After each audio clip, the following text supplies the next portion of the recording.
Elle s'appelle Roliane Kaïba. Notre invitée de ce soir, son combat dans la lutte contre le changement climatique est apporté dans la production de biogaz en République démocratique du Congo. Une jeune dame passionnée des questions écologiques que je vous prie de découvrir dans ce portrait. Écran vert, le portrait.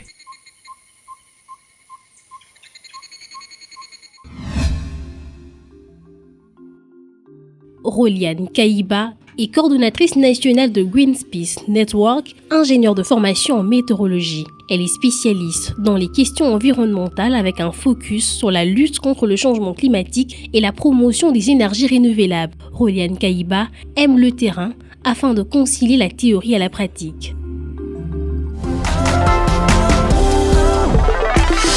Roliane, bienvenue sur ce plateau. Merci. J'ai l'annoncé tantôt, vous êtes coordonnatrice nationale des Greenpeace Network. D'où vous est venue cette idée?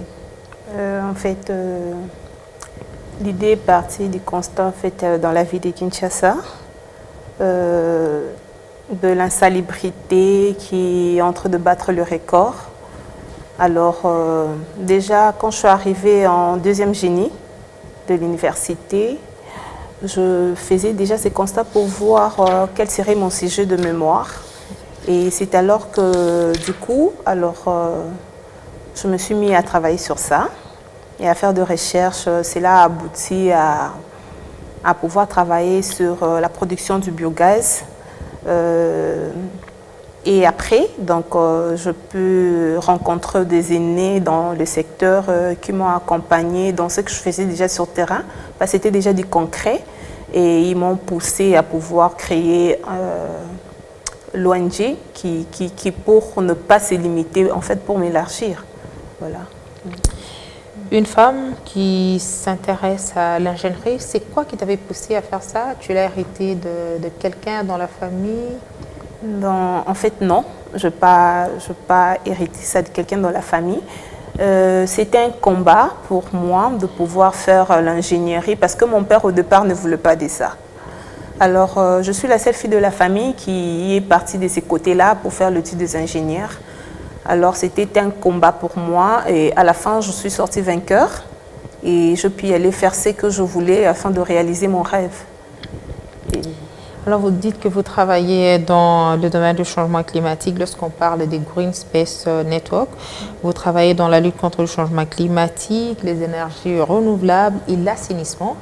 Dans cette émission, nous parlerons plus de votre apport dans les énergies renouvelables. Vous attelez sur la production des biogaz. Comment ça se passe? J'aimerais vous faire comprendre comment je suis arrivée là. Déjà, dans le statistique de la Banque mondiale, vous serez d'accord qu'il y a des millions de populations qui utilisent le bois ici de la déforestation. Et en Afrique, ça représente 89%. 89% qui utilisent ces sources de l'énergie. Et cela est à la base de la déforestation. Et ce qui entraîne le problème de la sécheresse, ainsi que la sécheresse ainsi que le changement climatique. Alors pour répondre un peu aux besoins de cette population-là, parce qu'ils utilisent cela pour pouvoir répondre à leurs besoins d'énergie domestique. C'est là où est partie l'idée de pouvoir transformer les déchets qui sont abandonnés dans la ville de Kinshasa. Et la Banque mondiale en 2017 démontre qu'à Kinshasa, par jour, on produit 7000 tonnes de déchets. Et cela reste comme ça, abandonné, on ne sait pas quoi faire avec. Et c'est alors que je me suis dit, ailleurs... Votre matière première, ce sont les ordures ménagères? Voilà, les ordures ménagères, tout ce qui est biodégradable et non biodégradable. Alors, c'est alors que je puis avoir cette idée de pouvoir le transformer parce qu'ailleurs, ça s'est fait déjà, c'est avancé par rapport à la RDC. C'est alors que je commençais à faire des recherches là-dessus et j'ai abouti à cette conclusion de pouvoir faire le biogaz, à pouvoir produire le biogaz à base de ces déchets biodégradables. Voilà. Mais Kinshasa n'est toujours pas déchargé des immondices? Ce n'est pas déchargé et ça ne se fera pas aujourd'hui et c'est progressivement et ça ne peut pas se faire par une seule personne. Nous devons être accompagnés et d'autres structures aussi peuvent travailler là-dessus pouvoir ensemble se donner du coup de pouce pour pouvoir avancer. Donc, ce n'est pas un travail à faire. Alors, vous dites que vous travaillez avec le ménage. Comment vous travaillez avec ces différents ménages? Comment vous arrivez à collecter ces différents déchets? Le départ était, on a commencé à sensibiliser la population. On a fait la sensibilisation de porte à porte, de ménage. On a identifié le ménage, on a commencé par une commune, la commune de Limete. On a ciblé un coin, c'était les Kingabois, où on produit plus de déchets. Et nous avons sensibilisé tout au plus 20 ménages et on a fait des distributions de bacs de poubelle et on les a appris comment faire le tri déjà à domicile. Et c'est alors qu'on a une autre équipe qui passe récupérer ces déchets triés et le ramener dans notre entrepôt où nous faisons nos solutions en fait. On le met dans un conditionnement, dans un appareil appelé communément le biodigesteur. Alors, nous allons parler de la production de biogaz, mais je voudrais encore comprendre quelque chose. Comment vous travaillez avec ces ménages? Il est vrai que vous partez pour débarrasser ces différentes parcelles des ordures. Ça s'est fait comment? C'est gratuit, en contrepartie, vous leur ramenez le biogaz que vous avez produit ou c'est un abonnement et à la fin du mois, il y a un montant qui est versé? Voilà, c'est un abonnement. Il y a la population qui s'abonne moyennant une somme de 2 000 francs. Et il y a une équipe qui passe trois fois par la semaine pour pouvoir récupérer ces déchets triés et ramener cela en entrepôt pour pouvoir passer à notre transformation. L'éco-découverte. Éco-découverte.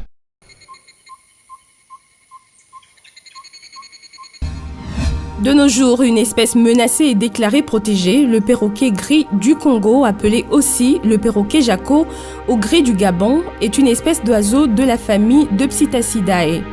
C'est le meilleur parleur parmi les perroquets et le plus vendu en France et en Belgique. Ce perroquet gris habite une grande partie de l'Afrique occidentale. En RDC, on le retrouve au parc de la Lomami au centre du pays.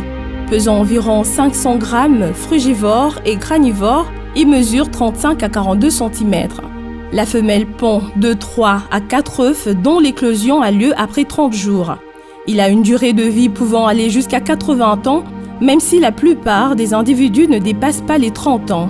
Un oiseau grégaire, mais lorsqu'il atteint la maturité sexuelle, le gris du Congo se choisit une partenaire et s'unit pour la vie. C'est un animal fidèle.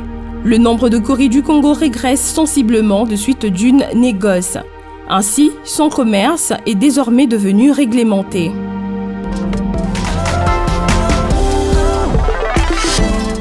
Alors, le processus de la production de biogaz vous prend combien de temps? Au départ, quand... De la collecte à la production. Voilà, la collecte n'est pas quelque chose de si difficile. On peut réserver une journée pour faire la collecte. Mais est-ce qu'il est aussi facile? Les populations sont déjà habituées à séparer les déchets. Le tri s'est fait déjà au niveau des ménages ou c'est au niveau de votre atelier? Même dans la salle de classe, la leçon ne s'assimile pas de la même manière avec tous les élèves. Donc, ce n'est pas facile que tout le monde s'en prenne de cela. Mais il y a de ceux-là qui respectent le tri à domicile et des autres ne respectent pas. Mais je crois que ça va aller. Donc petit à petit, ils vont pouvoir s'en procurer. Vous les avez aidés à différencier les deux emballages par des couleurs? Oui, oui. On a deux couleurs noires, on a deux couleurs jaunes, on a la couleur verte des emballages. Donc pour différencier le verre, le plastique ainsi que le biodégradable. Et vous travaillez avec plus ou moins combien de ménages? Jusqu'à là, je travaille avec 50 ménages. Dans quelle commune? Dans la commune de Limete. Et s'il faut parler de cette production, elle vous prend combien de temps? Pour une première fois, le biodigesteur doit s'habituer avec le microbe parce que ce qui se passe à l'intérieur, là, ce sont des microbes en fait. Il y a le combat des microbes à l'intérieur, ça prend tout au plus 3 semaines. Mais après 3 semaines, c'est tous les jours que vous allez commencer à récupérer votre biogaz, donc tous les jours. Vous arrivez à produire plus ou moins quelle quantité? 500 litres journalièrement qu'on peut requérir à partir de notre biodigestaire. 500 litres pour combien de temps des ordures et quel type d'ordures aussi? Voilà, nous avons des ordures biodégradables. Quand je parle des ordures biodégradables, je vois là, ça peut être soit le fiont de poule, ça peut être les épluchures de bananes, ça peut être le reste d'aliments de cuisine comme l'amarande, le foufou, tout ce qui peut pourrir, tout cela on récupère et ça nous aide comme matière première à pouvoir produire notre biogaz. Et le temps de cuisson avec une bonbonne de 5 kg, ça prend une semaine. Une semaine, quand vous remplissez votre bonbon de 5 kg, vous pouvez cuisiner avec pendant une semaine. Après une semaine, vous pouvez encore vous en procurer. Alors, vous avez parlé de 500 kilos. Et comment ça se passe avec les 500 kilos? C'est vous qui allez encore voir les mêmes ménages? Vous avez déjà des clients qui vous appellent pour aller le ravitailler? Comment ça se passe un peu avec les ménages, le partenariat que vous avez avec le ménage, avec vos différents clients? Nous avons une clientèle permanente de ces 50 ménages qui sont abonnés à nous. Donc, à chaque fois que ça arrive à court, elles viennent vers nous pour pouvoir s'en procurer. Est-ce que la production du biogaz aujourd'hui est rentable? Oui, c'est rentable, c'est même très prometteuse parce que de plus en plus on parle des énergies renouvelables. C'est parce que ce sont des sources d'énergie qui ne s'épuisent pas, contrairement à l'utilisation de bois qui demain, à cause de la déforestation, peut disparaître. Donc avec nos déchets, donc, nous produisons tous les jours des déchets, donc c'est inépuisable. Et une bouteille de 5 kilos revient à combien? Revient à 7 000 francs. Et il vous arrive également de connaître des ruptures des stocks? Bien sûr, on connaît des ruptures des stocks et parce qu'on le produit artisanalement jusque-là, on n'a pas de matériel pour pouvoir industrialiser. C'est pourquoi nous avons limité notre abonnement à 50 ménages jusque-là. Mais pour bientôt, là, parce qu'on a commandé de matériel, si n'eût été le coronavirus, on aurait déjà acquis nos matériels. Alors, tu nous as parlé d'une production journalière de 500 kilos. Donc, si on peut comprendre, on va multiplier le 500 x 30 pour nous donner plus ou moins 1500, c'est ça? Oui, 1500 chaque mois. Oui. Mais on ne produit pas tout le jour. Il y a des jours où c'est réservé à la récolte, collecte des déchets, et puis il y a des jours où c'est réservé à la production. Tu as une équipe de combien de personnes? J'ai une équipe de 10 personnes. Une équipe de 10 personnes. Alors, vous nous dites que la production de biogaz ne coûte presque rien. Si à t'entendre parler, donc ça ne coûte presque rien. Vous vous servez des ordures ménagères que vous prenez presque gratuitement dans différents ménages. Mais pourquoi est-ce que cette production ne suscite pas assez d'intérêt auprès des autres?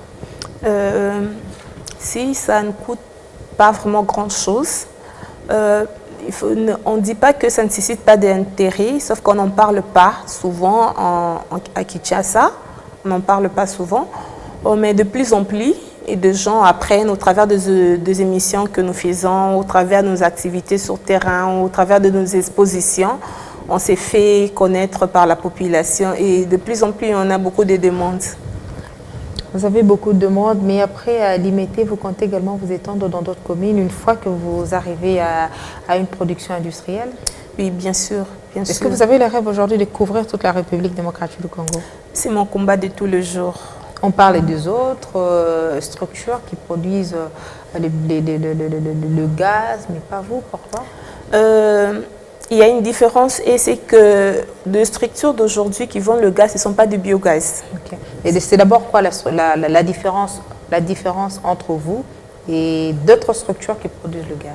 En fait, la différence se trouve au niveau, même, la définition même du biogaz, c'est un gaz issu de la décomposition de la matière organique. Donc, dans un système appelé anaérobique, parce que ça se passe hermétiquement fermé, sans contact avec l'air extérieur.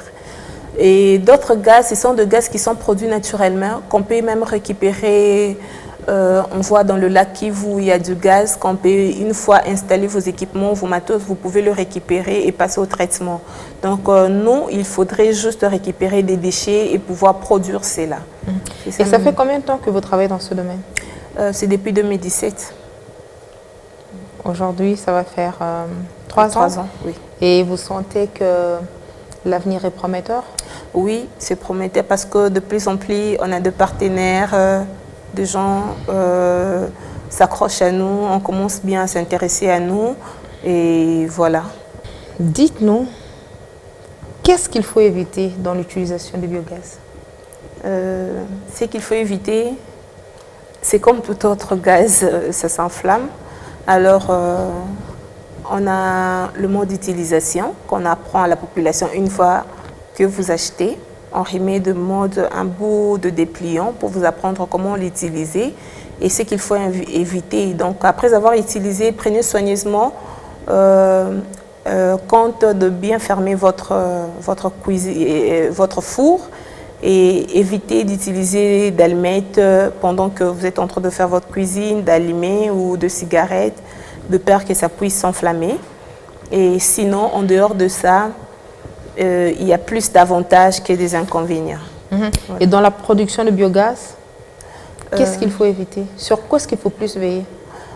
Dans la production, il n'y a pas grand-chose à éviter. C'est juste bien se couvrir et mettre ses gants, se protéger, parce que ce sont des odeurs nauséabondes, ce sont de saleté.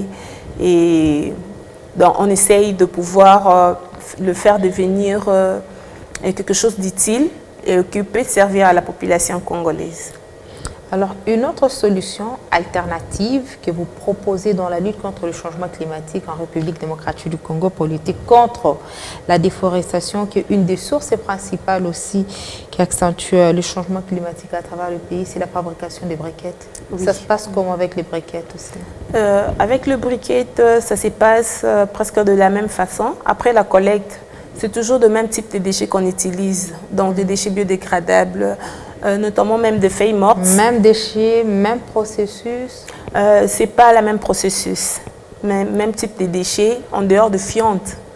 On peut utiliser tout ce qui reste comme épluchures de bananes, le coq d'arachide, le feuille morte, tout ça on utilise, mais là, le processus est différent parce que là, il faudra faire les lions. Ce sont des types d'écoles qui nous aident à faire des mélanges après avoir carbonisé tous ces déchets-là. Parce que pour obtenir la couleur noire, parce que le charbon couramment, c'est la couleur noire. Oui, mais est-ce que pour fabriquer des briquettes écologiques, il faut nécessairement que ces briquettes aient la couleur noire? Pas nécessairement, parce qu'on a d'autres briquettes qui ont la couleur de bois. Parce que là, c'est sans... Donc là, vous utilisez le colorant? Non, on n'utilise pas le colorant, mais ce n'est pas le même type de déchets. Parce que là, on utilise le sciure de bois ainsi que de papier. Donc, vos archives que vous avez l'habitude de jeter, chez nous, on ne jette pas des déchets. Donc, tout nous sert comme de matière première. Voilà, tout se transforme. Tout se transforme. Donc, voilà. Donc, ça a des types de couleurs. Donc, vous pouvez avoir cette couleur-là et puis la couleur noire. Mais pour avoir cette couleur noire, il faut passer par la carbonisation. Vous devez carboniser vos déchets et puis vous faites votre mélange avec les liants. Une fois vous le faites, vous le mettez dans votre presse.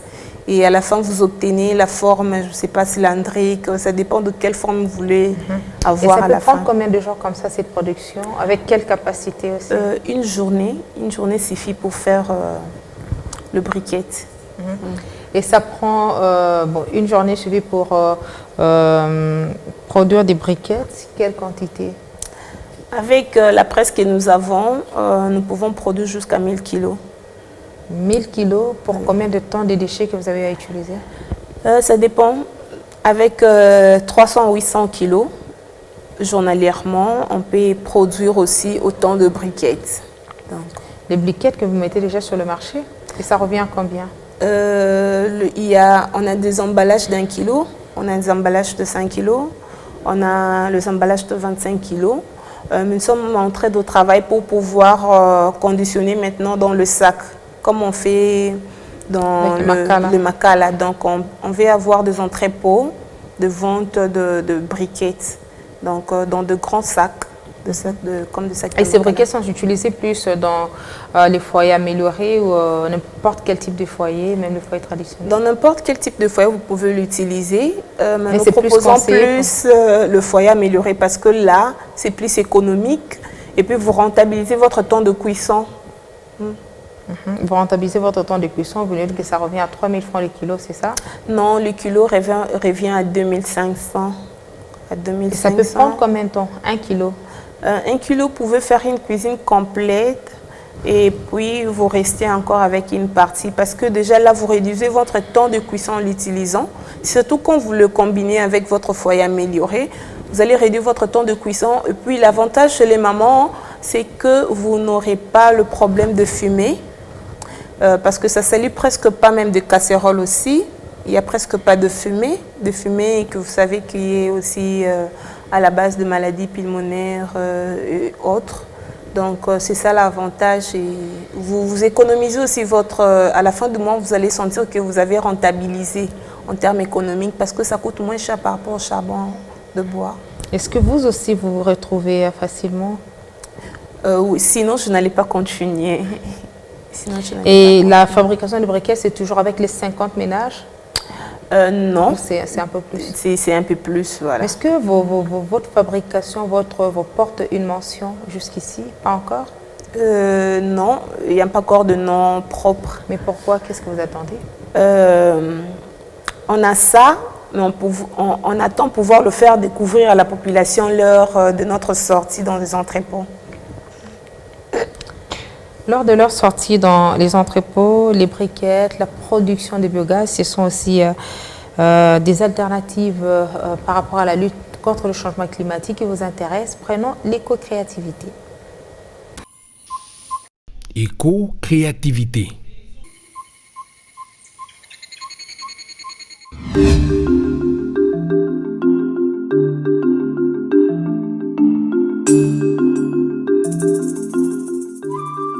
Dans beaucoup de nos provinces, on a affaire à des chasseurs d'abeilles. Or, notre souci, on voulait quitter cette étape-là. Au lieu d'avoir des chasseurs d'abeilles, on veut avoir des éleveurs d'abeilles. Parce qu'un chasseur d'abeilles tue les abeilles. Un éleveur d'abeilles, il protège et il les multiplie. Et nous savons le rôle de l'abeille dans notre environnement. S'il y a pollinisation, parmi les insectes qui arrivent à faire un grand travail, ce sont les abeilles. Entretien nous produit du miel.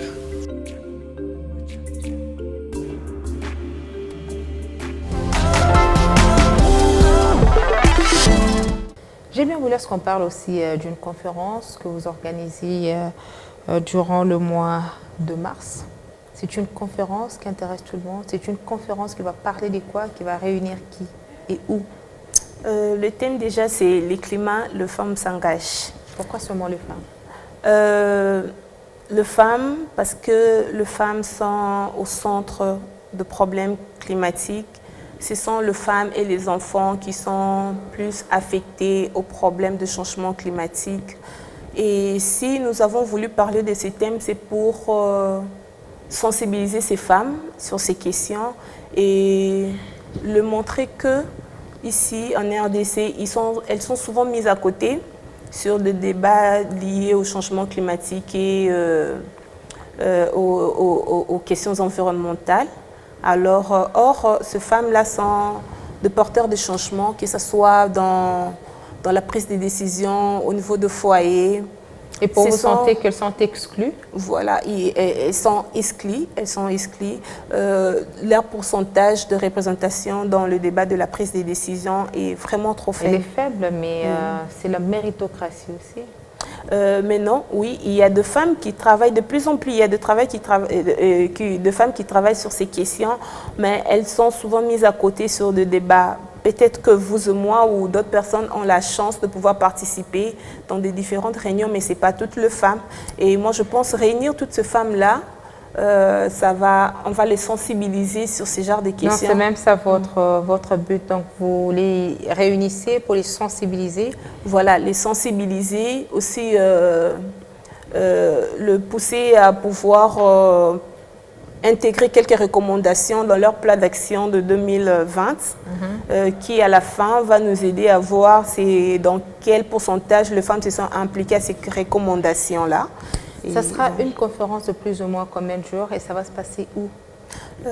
C'est une journée pas une journée entière, donc ça va commencer de 9 à 12h30 et ça va se passer au centre Carter, à la concession ITEX Africa. Et là, je ne vois pas seulement les femmes, il y aura aussi des hommes qui sont invités parce qu'on parle de genre. Oui, les orateurs. Les orateurs, il y a juste de femmes. J'ai voulu faire intervenir de femmes. Accorder la parole aux femmes. Oui, accorder la parole aux femmes et de femmes qui ont déjà un pas sur le secteur et qui maîtrisent déjà et qui combattent déjà dans ce secteur. Ces femmes-là peuvent être... je peux dire comment, peuvent encourager et motiver celles qui sont ambitieuses aussi. Vous travaillez seule? Je ne travaille pas seule, voilà. Vous avez des partenaires? Oui, j'ai des partenaires. Est-ce que c'est facile? À quel niveau vous situez en termes de préparatifs? Ce n'est pas facile, mais jusque-là, je peux dire qu'on est à 60% de la réussite déjà de la conférence. Les préparatifs évoluent bien? Oui. Vous nous confirmez que la conférence aura bel et bien lieu? Ça aura bel et bien lieu et c'est déjà confirmé. Pour preuve, vous avez déjà votre invitation. Alors, merci beaucoup pour l'invitation. Et c'est plus ou moins combien de participants qui prendront part à cette rencontre? Il y aura plus ou moins 70 participants. Pourquoi seulement 70?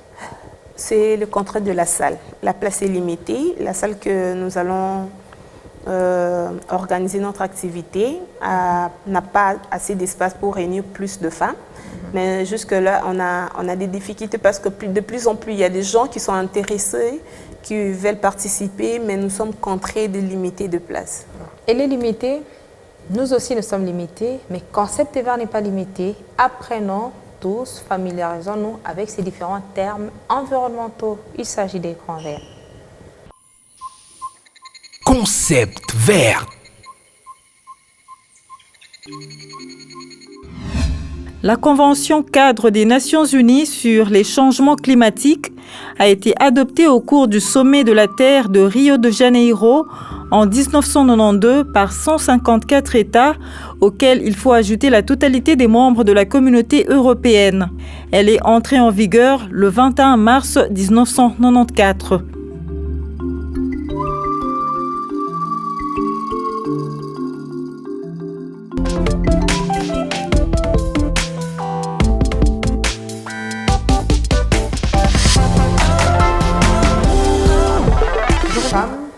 Jeunes que vous êtes, on vous sent engagés dans la lutte contre le changement climatique et c'est avec un accent dans l'alternative de lutter contre la déforestation en République démocratique du Congo. Votre apport ou votre accent, c'est plus sur la femme en termes de cuisson, la production de biogaz, la production des briquettes aujourd'hui. Comment vous arrivez à vous engager convenablement dans ce que vous faites? Si nous arrivons à nous engager convenablement, c'est pas parce que on a commencé seul, mais maintenant nous avons des partenaires qui nous accompagnent et nous sommes en train de nous étendre. D'ailleurs, nous avons un projet que nous sommes en train d'exécuter déjà et qui sera couvert pour une année. Je crois que ce sont des impacts Quel type positifs. de projet, ça porte sur quoi? On a des types de projets, mon projet de briquettes de charbon écologique et puis notre projet de production du biogaz. Donc vous allez encore étendre, voilà, nous sommes augmenter la encore en train de tendre pour augmenter la production et je crois que d'ici là, on va avoir de matériel qui va nous aider à pouvoir industrialiser aussi. C'est là. Ok, nous tendons déjà vers la fin de cette émission. Et c'est quoi qui a dicté ce choix selon vous? Vous avez compris que la maman souffrait et qu'il y avait possibilité de l'aider, ou en tant que femme, vous vous retrouvez devant des pareilles situations, vous dites que je suis ingénieure, je dois pouvoir apporter ma touche dans la lutte contre le changement climatique? Oui, c'est pas parce que seulement je suis femme, c'est parce que des questions de changement climatique aussi, ce sont des questions d'actualité. Et je ne pense pas que c'est seulement les femmes qui font la cuisine. Il y a des hommes célibataires aussi qui font la cuisine. Au lieu, après le boulot, de revenir à la maison, chercher à acheter le bois et tout ça, s'ils ont leur bouteille de gaz à la maison, leur four, ils peuvent facilement faire un petit Les gens ont rien. peur du gaz. Pardon? Les gens ont peur du gaz. L'utilisation du gaz n'est toujours pas très bien maîtrisée. Oui, en ce n'est pas RDC? encore très bien maîtrisé. De plus en plus, avec la sensibilisation, avec l'éducation de la population, vous allez voir que vous allez trouver que ce n'est pas si difficile d'en utiliser parce que ce n'est pas seulement ici à Kinshasa. Pour nous, c'est une première, mais ailleurs, vous allez voir que des gens utilisent que le gaz. Ils ne cuisinent qu'avec le gaz. Comment vous faites pour faire connaître votre produit? Comment vous faites pour assurer la promotion de vos produits? En fait, nous faisons des émissions. On se retrouve dans des expositions aussi. Est-ce que vous avez des points de vente? Jusque-là, non. Pourquoi? Parce que nous sommes limités dans la production. Vous ne pouvez pas avoir de points de vente sans pouvoir garantir... Avoir une forte capacité de production. Oui, et garantir votre permanence de produits. Donc c'est pourquoi ce sont de ménages qui viennent vers nous. Ils viennent directement acheter dans nos entrepôts. Là, nous faisons dans notre usine de traitement. Voilà. Roliane Kaiba, il ne nous reste plus qu'à te remercier par rapport au temps que tu as accordé à ce magazine Écran Vert.